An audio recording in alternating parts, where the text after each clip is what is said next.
hello sama gars yi hello tout le monde ñu ngi nii si naaj bi si mbedd bi gis ngeen ma génn si mbedd bi tey fii laa génnee xam nga foog ma xool sénégalais yi parce que temps yi coow li bëri na trop si game bi jàppal ngaaka indil diib ki naan maa ngi si coll ba y a trop de coow dans le game te nag ma génn dugg ci mbedd bi xool sénégalais yi lan la ñu wax si loolu parce que ñoom tamit si lañ bokk ñu ngi ci internet bi di commenter ñi naan kii moo mën ñi naan kee mooy king dina leer accentué wu ñu kese débat bi ci diib ngaaka Gaston mais hip hop Galsen en général tey nag ma ñëw Grand Dakar di doxantu ba daje fekk benn people boo xam ne dañ toogoon di werante mu ne xaaral ma dugg dem laaj leen ànd ak sama caméraman Babacar Ndiaye sama gars yi naka mu gën yéen a ngi cool coow lu bëri na de na ngeen def yéen a ngi cool baay yow xam fan sa diib nga. 100%. waaw tur bi naka la. Moussa. yow tur bi naka la. Daouda. yow tamit fan sa diib nga. 100% ngaa dib pour lan. ana ngaa ko bu leen dey. yaa ngi nii di ko toj nii. ana diib dundu gis. ana Gaston yi. mafia bi la yes sir mais bon yemeelew ñu kese débat bi ci lii kese mais y a trop de ngaaxa y a trop de diib te dañuy wër di laajte nan nga gisee diib dundu gis ak clip bi mu génnee. Nice na trop. Je sais pas bien parler wolof, je m'exprime un peu parce que je suis pas sénégalais. Donc peut-être je vais me débrouiller en wolof hein. Lu ma gis ndaanaan bi ñëwaat na. Tout le monde on attendait ça, il a bouleversé tous les scores, maintenant on le voit dans les nets. Ouais. Les chiffres ne mentent pas. Les chiffres ne mentent pas, tu ne vas pas amener Balagay ici dans les routes là, tout le monde va sortir pour les regarder. Si tu amènes un petit lutteur, tout le monde ne va pas regarder, on va rester dans nos maisons. Si le clip, il y a beaucoup de vues, c'est parce que boy bi moo man ñëpp. Voilà. ñu dem si ngaa ko xool. Saay. waaw dégg nga Saay lu mu wax. dégg naa bu baax ñoom 1 million de vues yi ñuy wax nii. dañ kumpa la dañ kumpa mooy si dugal moo tax mu am 1 million de vues man dama gis kii bi ñu lancé ko le 23 lay génn le 23 dafa jot tak ma dugg xool. instant yii compté nañ ma si bégee musuma ko bégee compté nañ ma si vues te sama yoon nekk si dañ kumpa moom ma si dugal man mun naa ne bu nee 1 million de vues 500 yëpp kii la. dañ kumpa waa ngaa koy ñoo doon dañ kumpa di xool de mais ku dugg da ngay jommi musiba kenn xamul lan la kenn xamul man mënu ma la wax di benn mot bu mu wax foofu noonu. mais dafa na mais clip bi sadik na. non clip bi nice na mais lu mu fa dóor noonu kenn waaye lu mu fa dóor neexul. yow nga ne. Ana mu ban clip bi nees na trop. nees na trop. waxu fa dara clip bi nice na mais waxul dara yow lan la dib wax loo jàpp waxal. Moi non c'est parce que je ne sais pas mais le rap hein, c'est pas seulement de les mots maintenant le rap c'est pas un style de xam ni da ngay wax loo xam ni dafa am kii quoi. Tu parles de l'État ou bien tu parles des choses qui a d'une njëriñ parce que le rap c'est quelque chose de sadique, tu dis ce que tu veux. Tu dis ce que tu veux et puis tu écoutes le beat de Musiba c'est tellement posé. Okay. C'est tellement posé, c'est du level boo xam ni c'est pas du sénégalais quoi, c'est style américain quoi. Okay. C'est américain. C'est style américain là. ëpp na sénégalais. Boy bi non boy bi c'est lui qui l'a dans sa tête. Non, il a déjà dépassé le Sénégal. Okay. Regarde ce qu'il est en train de faire. Barki dem won l'a nominé dans l'Afrique. Qu'on a nominé Ngaka rapam day du dem ba Colobane foofu laa yëm. dem ba Cameroun yëngal Cameroun foofu nga naa mu dem ba Colobane kii li muy wax maîtriser wu ko. Dip bu gars yi duggee dem xool affaire am yooyu fii la ñu dem nax ñu explosé loo gars yi naan ndax Dakar dafa explosé yooyu mu clip bi génn ñu dañ kumpa dem yéenu mais Dip lu wax day yuuxu rek rararara kat mais ngaa xa déglu ko te en ci temps la koy teg ngay déglu nga koy déglu son bi King Baba da nga koy teg di ko sinap Dip Moussa Naago laa bi dama nga sinap ko ku xam day siiw ku xam day siiw non Moussa Naago laa bi dama nga sinap ko parce que man Dip lu muy wax ay rabam du ma sa dégg lu muy wax parce que man yuuxu bi moo ëpp wax mais ngaa ko belee ne xoolal li ma lay wax buy wax temps sur temps la koy teg wax gars yi dégg mais Dip day xew rek. looy wax si Dip yow. ñii ay siisumaan lañ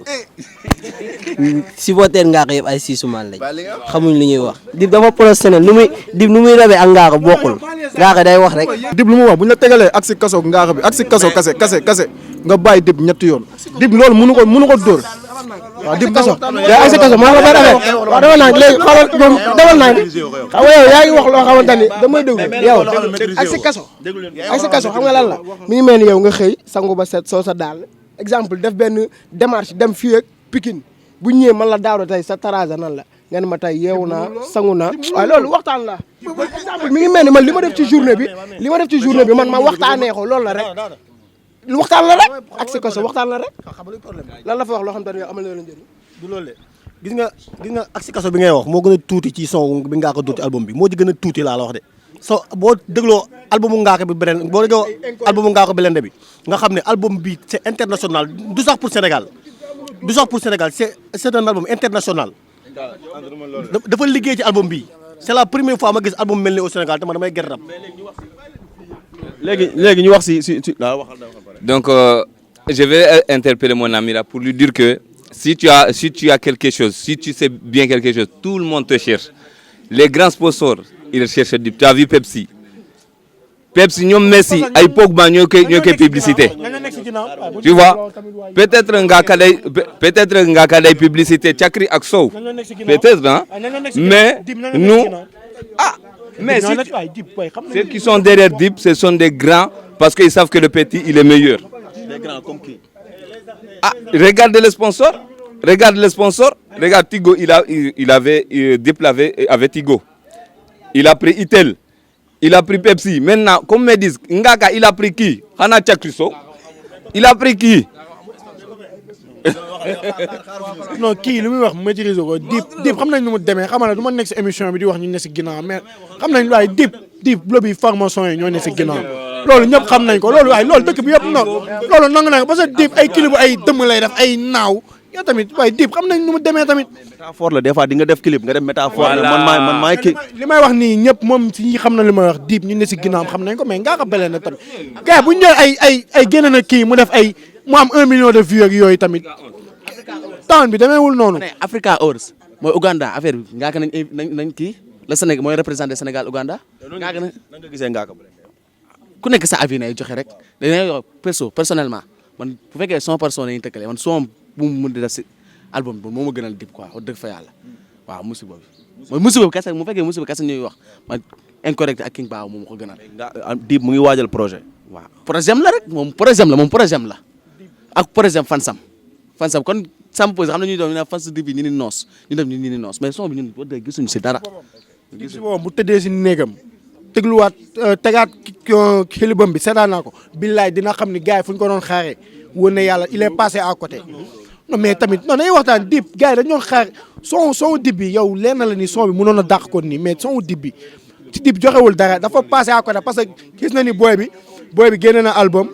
Sénégal ñëpp di si wax mu ne Palafos damay ñëw pour jéem a concurrencer booy bi damay génne mais lu mu génne Dip lu mu génne doxul parce que Dip nan la ma ne lancement bi kii bi lancement bi moo ëpp doole ka bët lii bi génnee affaire bu mu génnee dafa way boo duggee si internet da nga koy gis. mais léegi yow nan nga expliquer nombre de vues bi en 2 jours. mais nu ma la wax rek dañ kumpa. est-ce que nekkul léegi. lancement bi moom da ko jaarale si yoon. donc Dip il a réussi. am na ñuy ñëw naan xanaa Dakar da doon explosé gars loolu la ñoo wax man ma tiit le 23 jot ma dugg laay kii ñoo toog gàlle ma def nii tag xool ne ceex affaire bi génn mais ba ma waaye mais tam man ci boppam dama doon xaxataay boo ne yàlla damay reetaan. lan nga doon xaar si Dip yow. non lu gën a dàq loolu. comme lan par exemple. waaw mais xool ak Ngaaka Blindé fu mu génn génne na fi King Baba bi rek adduna la yëngal génne fi incorrect King Baba bi tubaab bi sax boo wax dañuy King Baba xam nga mais waa déglu musiba bi moom na taal kóolam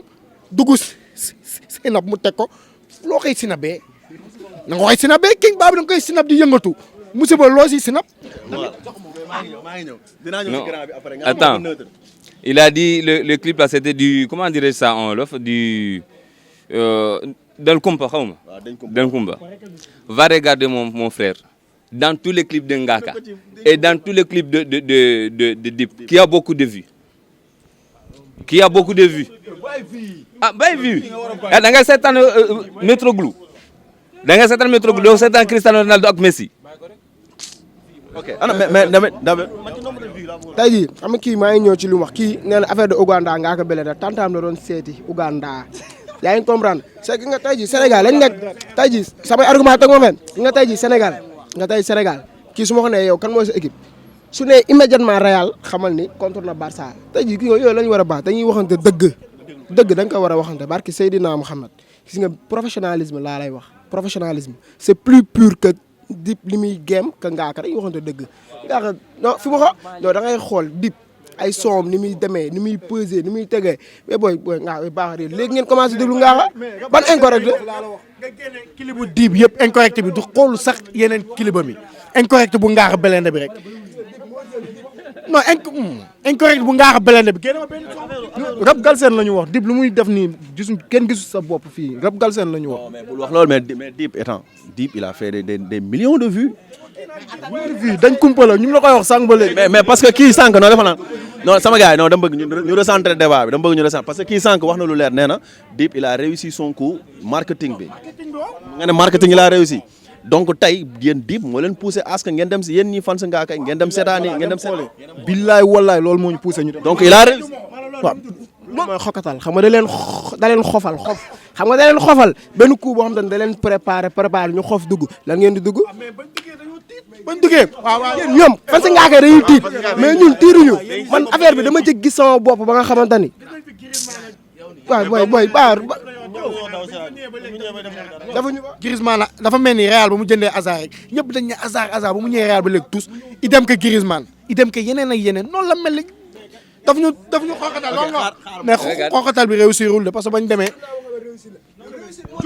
yow réussir moo tax ma leer na ma ne jënd nga téeméer connexion wala taw connexion dugg ak moom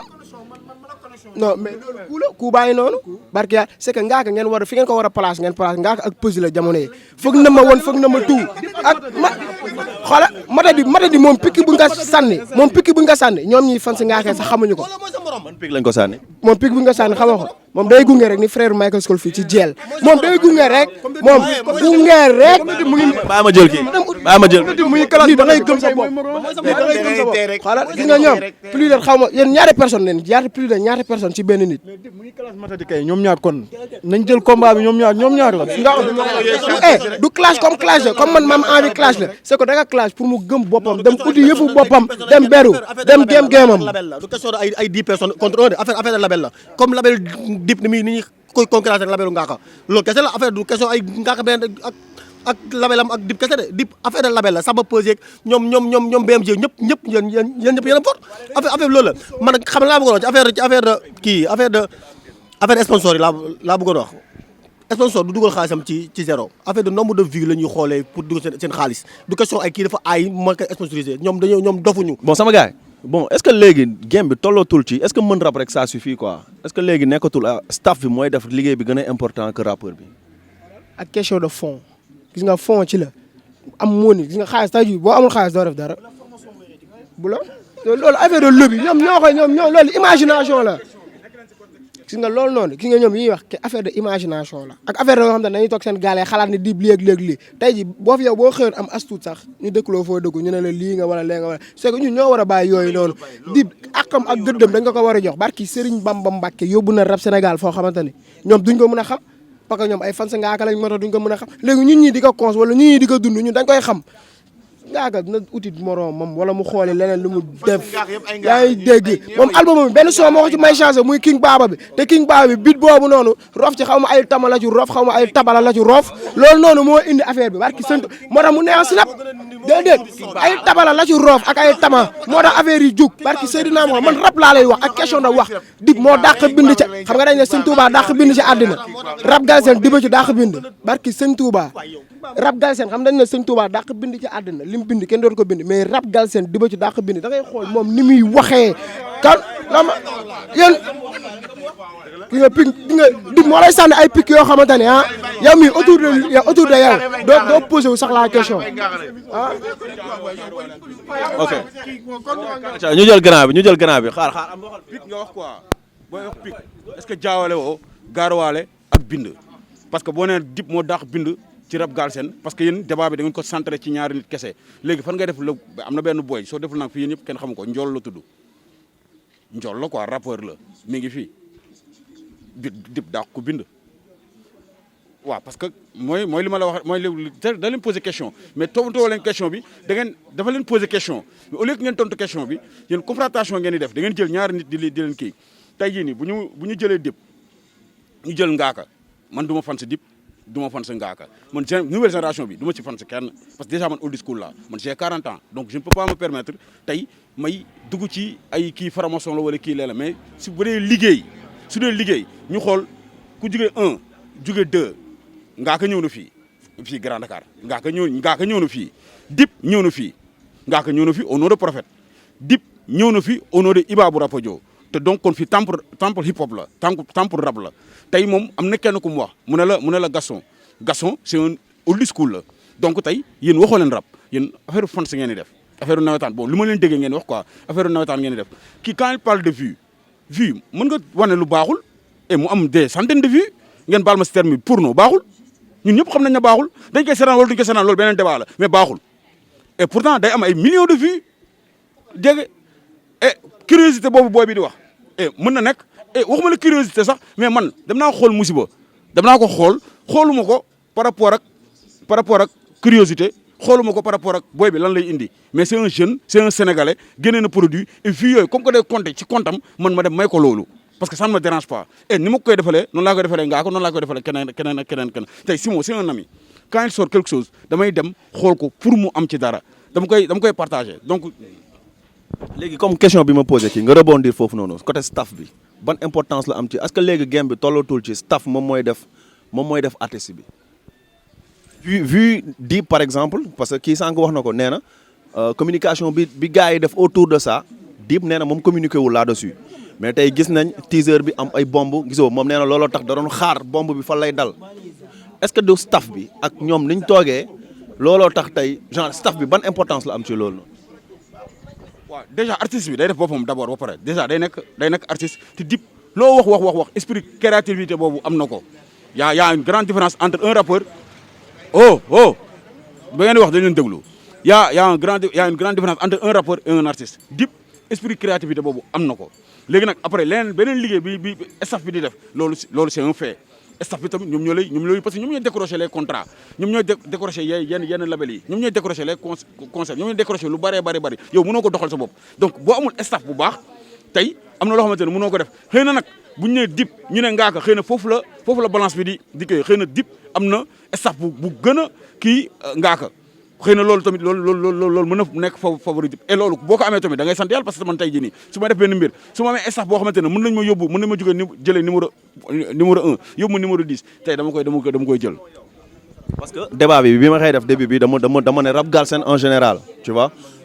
saa ñu déglu dama ne rap Galsen en général mais boo xoolee tey du ñii kese du débat bi kese mais dañu wër laajte ay nit mais ñëpp dañ la naan Dip ñu ne la Ngaaka déggoo beneen turu rappeur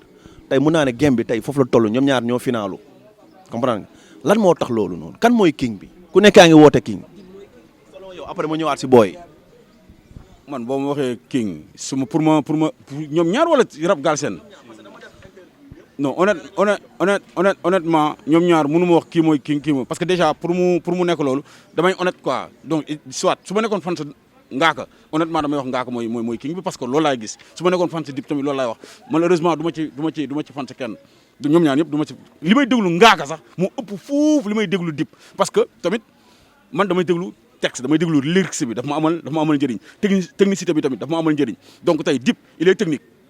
Dip c'est un frère ah ngaaka c'est un frère mais bu ñuy wax tamit dañuy wax suñu akalaay taala mais ngaaka man ma déglu ngaaka moo ma gën a yomb ma déglu Dip parce que contenu bi may soxla dama koy fekk si ngaaka tey boo ma waxee rap Galsen ñu bëgg ko tënk ci ñaari nit rek je me dis que ñan nga posé question ñan ngay kii et puis tamit médias yi tamit des fois ñoom ñoo def loolu mais tey fu Papa sa nekk génne na projet am comprendre nga tey wax naa la sànq benn booy njool am na booy ñi ngi fii mën nañu rap ay naaxu booy ñi ngi fii mën nañu rap et mën nañ li ñuy def tey Ada Cannibal tey ñu ngi naan la tey est-ce que du risque sax pour mu bàyyi rap bi si on perd un Ada Cannibal c'est quelque chose et ça ne dérange pas le mouvement hip hop Ada Cannibal su waxee damay bàyyi ñun dañoo war a dem ci moom keneen ak keneen am na booy yu fi nekk tey soo xoolee grand yu bëri ñi ngi tukki du question booy dañ leen dàq rap du question booy dañ leen dàq rap mais li booy di def ñoom seen âge yéen yi mënuñ leen ko permettre. waaw léegi dam leen di laaj yéen dam leen di laaj nan ngeen gisee hip hop Galsen en général instant bii nii ndax mu ngi avancé. hip hop Galsen moom mi ngi avancé bu baax a baax parce que ñaari boy instant yi ñi ngi assuré kii bi quoi ñi ngi assuré affaire bi parce que tey hip hop Galsen demoon na ba foo xam ni dafa suuloon quoi ay boy da nga doon dégg ñii di saagante de gauche à droite mais léegi ñi ngi rap ci kii bi quoi ci contenu bi te moo ëpp solo quoi. man daanu ma déglu man Prophète laa doon déglu ay son rek mais man ngaa xam moo tax sax ma gën a sawar ci hip hop bi di ko def mais man hip hop ma xaw ma si woon dara ngaa xam moo tax ma gën si basé di déglu ay son léegi kay moom dem naa ak doole ndax man hip hop xaw ma si woon dara. comme kii wax na nee na mu ngi xaar ay ngaaka mu ngi xaar ay samba ñoom ñëpp ñu yegg affaire yow yaa ngi xaar tey ñoom ñëpp tamit ak ay Dip ñu yegg lan ngay xaar si ñooñ waaw ñu gën a yóbbu hip hop bi mu gën a dem ci kaw kon ñu xam nga ñoom balaa ñoo ñëw dafa am ñu fi fekkoon ñoom tamit yóbbu hip hop bi benn niveau ñoom tamit ñu ñëw gën ko yéegal nañ ko gën a yóbbu ci kanam rek. damay rebondir si sama mbokk mi li mu wax déjà wax na loo xamante ne c'est à saluer tey moom mu jóge beneen dëkk et ñëw Sénégal tamit tey Dip tax mu bokk ci ñi nga xamante ne day déglu rap Galsen loolu dañ koy rafetlu mais quant à bu nee par exemple tey rap bi dañ ko importé dañ ko exporté dañ ko jëlee Europe indi ko fii nii mais on n'a pas importé nos problèmes dañu rap tey day dénoncé et dénoncé wuñu lu américain bi di dund dénoncé wuñu li nga xamante ne moom la français bi di dund li sénégalais bi di dund loolu la ñuy dénoncé te loolu mooy quintessence su hip hop loolu moo tax rap juddu tey boo xoolal jotaay bi bro xoolal jotaay bi quoi booy amul tey on te parle tey ñu lay wax benn feebar pour dire que fu li rap am njëriñ quoi tey jii nii man 40 ans la am old school la ñoom dañuy classe old school rek mais old school yi dañuy respecter les normes parce que booy dégluñu hip hop parce que ñoom si monde wu kii moo def nii mais alors que njëriñ bi nga xamante ne moom la message bi tey un Iba bu Rapadio ñun bu rombee fi ñoom ñëpp dañuy jóg nuyu ko dañuy déglu hip hop dégluwuñu hip hop ñoom ñëpp dañuy jóg nuyu ko parce que li muy bind si texte yi loolu lay dund loolu lay dund ñu tam hip hop foofu la tey bu ñu nee rap bi nag ndax avancé na wala avancé wu si benn côté dina avancé mais man dafa am lu may déranger mooy ñu tënk ko hip hop Galsen avancé na ñu tënk ko si ñaari boy wan lyrical yow foo koy def par exemple du man maa tënk non je sais non dama lay expliquer parce que mooy li ma la expliquer sànq dañuy jóg di def di laajte mais ñaari tur rek ay génn du man maa ko tënk mais soo seetloo ñu toog fii nii ñëpp ñaari nit lañ ko ñu si bëri ñaari nit lañ koy tënk tu vois. kii mbalaxmaan la. déjà kii mbalax lay déglu kii mbalax lay déglu booy xam naa leen bu baax ñii ñëpp fu si nekk xam naa leen yow xaaj bi yëpp ay footballeur lañ pour mu leer quoi xaaj bi yëpp footballeur yi boo jëlee 10 7 yi mbalaxmaan seen tànk yi neex moom bul sonn booy bu jugoon mbalax bi léegi nga kontaan donc man li ma lay wax c'est quelque chose vécu la quoi loo xamante ne dama ko dund quand je te parle de Iba bu Rapadio kon nga war a xamante ne kon rap dund naa ko man ay ñoom Pipson ay Pip François la koy réclamé ba léegi rap Galsen gars yi ñi ngi réclamé écriture bi te soo seetloo produit wu Dip bii nii man écriture bi honnêtement gisuma ko bii nii boo jëlee premier albumu Dip non boo ko dégloo da ngay ko Potolamp da nga koy déglu nga xam ne lii am na da ngay beneen monde ngay nekk quoi alors que clip bi seetaan naa ko mais musiba la Dip génnee musiba. salaamaaleykum gars yi naka mu. waaleykum salaam. tur bi naka la. Moussa Sonko. Moussa tey ñu fekk la fii nii Liberté 2. ok tey ñu la doon posé question lan nga gisee hip hop Galsen actualité hip hop Galsen instant bi nii. waaw nice ah gars yaa ngi génne que ce soit album Ngaaka Blindé bi nice na Dip génne na clip récemment mooy kii bi nu mu tuddati non clip bu Dip bi mu mujjee génne rek musiba naaru laay yooyu affaire bu nice I 814 am gisoon naa mu génne Aminata affaire bu nice gars yaa ngi ceere album yi moom Secret 7 bi laa gën a suivre at foog naa kii boy naar bi nu mu tudd ba ak bes waaw rivalité bi am si hip hop Galsen mooy nouvelle génération bi man damay dégg gars yi di waxu rivalité wax dëgg fa yàlla su ma waxalee rek te yàlla tax man sama position man pour man Dip moo nekk ci kaw quoi malgré que damay déglu Ngaaka wala kii mais pour man Dip mooy numéro li Gaston wax man dama si ànd ak moom seetaan naa benn interview mu naan Dip mooy numéro 1 mais loolu lu am la nañ ko nangu loolu lu am la. gis naa si ñoo xamante ne xam nga ils sont positifs quoi li ñuy def nice mais am na si ñoo xam dafa mel ne affaire far la wala contre man ñooñu fii lu ma leen trop donc da ngay xaw a objectif. waaw am na si ñoo xam ne du ma ko mën a tuddee chronique parce que dama leen di déglu ñu si bëri dama leen di déglu mais am na si ñoo xamante ne dafay mel ni dañu am benn dent contre artiste bi et tout xam nga mais man produit bi laa bëgg ñuy décortiquer quoi loolu moo ñu intéressé si gars yi suñ si mënee gën a bàyyi xel. musiba man je pense pas que mu def si 10 millions wax dëgg fa yàlla Dip dama koy déglu tamit musiba nice nag vidéo bi nice pour man respect mais gaw moom mu def si 10 millions. mais bon c'est bien tamit mu créer bruit wax 10 millions gars yi di si wax et tout. Dip c'est que level bi muy rabee ak Ngaaka bi muy rabee nekkul benn boo seetloo sax son yi Dip ni muy waxee ak Ngaaka ni muy waxee du sax benn c'est que Dip mi ngi wax si benn son naaj maa nee na boo gëmee fi may rap dama laaj iri nga xam ne kon Dip bu mu yàgg bu mu waree bi muy rap boobu Ngaaka commencé gu rap sax Ngaaka dafa war a ceene dem nekk ñoom BMG mais Dip du moromam quoi inspi nii king bi Dip la non du nag loolu bëri na sax barki yàlla am na lu Dip dara def si rap bi Ngaaka xaaju koo def Dip jël na disque d'or waaw jël na ko bu mu wayee Youssou Ndour bi waaw am na kay Ngaaka Blindé dafa ko yow Galsen mooy nii rek mais gars yi léegi dañu wàññi seen loxo gis nga comme ça pesi léegi mbalax man la. waa game bi tàng na trop sax entre waa tonnerre yi quoi ñu fi nekk ñu ne si kaw quoi waaw gars yi king bi ñoom ñu ngi seen biir ñooy seen biir ñoom ñu ne si kaw ñu ngi koy xëccoo 10 millions bi waaw si dégg naa ko waa bien sûr man na ko parce que lépp nice amul gisuma si critique pour l'instant nii Ngaaka moo fi nekk quoi waaw Ngaaka lépp Ngaaka jeune bu gëm boppam waaw yaa ma gën a xam Ngaaka day rap parce que Serigne Touba Dip day rap sax mais Ngaaka day rap loo xam ne da nga waaw maire yi ñëpp dañ koy déglu ñëpp dañuy rap pour l'instant nii hip hop Galsen mooy loolu. gars yi kenn ku si nekk yaa ngi indi benn touche boo xamante ni si par rapport ak li nga xam te moom lañ daan dund ay 20 ans ci ginnaaw quoi parce que tey boo xoolee évolution bi ci côté par exemple Ngaaka Blindé ay Dip Doundou Guiss ñu ngi indi benn touche boo xamante ni si c'est extrêmement important waaw vraiment daal gis naa ne mu ngi ci kanam. waaw mais loolu mënut a ñàkk c'est normal parce que ñoom ñaar kenn ku ci nekk tey toll nga foo xamante ni si ci biir rap Galsen bon ak engouement bi nga xamante ne moo nekk sa ginnaaw loolu mënul ñàkk parce que gars yi faaw xëccante bi am mais pour man sama avis personnel non man moom Dip la quoi. waaw parce que dafa osé xam nga parfois sénégalais dañoo tàmm li nga xamante ni si moom lañ doon tàmmal suñuy bët par rapport ak moom li mu indi tey day jaaxal ñu bari léegi différence boobu muy def nag bon pour man dara la quoi dara te en plus man na rap am na flow